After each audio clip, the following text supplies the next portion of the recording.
দায়িত্ব পেলে 7 দিনেই দেশ ঠিক করে ফেলব বললেন হিরো আলম। চলুন বিস্তারিত জেনে নিই ফ্রিকি নিউজে।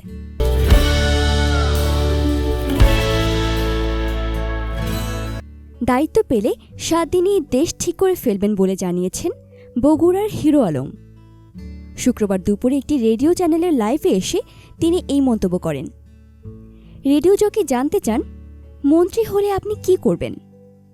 উত্তরে হিরো আলম বলেন, তিনি মন্ত্রী হতে চান না, তবে দেশের দায়িত্ব পেলে তিনি 7 দিনেই দেশ ঠিক করে ছাড়বেন।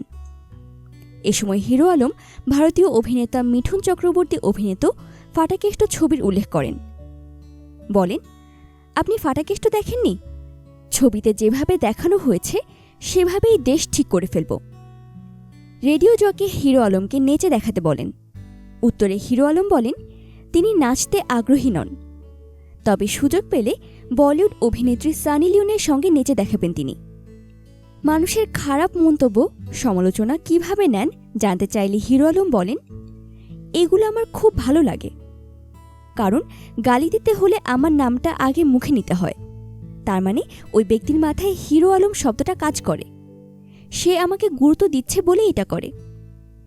মাঠ ছক্কা ছবির মাধ্যমে বড় পর্দায় হিরো আলমের অভিষেক হচ্ছে।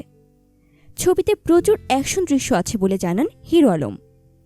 রেডিও জকি প্রশ্ন করেন, এমন ছিপছিপে শরীর নিয়ে কিভাবে অ্যাকশন দৃশ্যে অভিনয় করেছেন, এটা কিভাবে সম্ভব?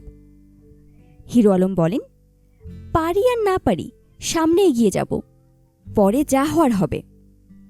ভিডিওটি ভালো লাগলে লাইক করতে এবং কমেন্ট করে আপনাদের মূল্যবান মতামত আমাদের সকলের সঙ্গে শেয়ার করতে ভুলবেন না কিন্তু।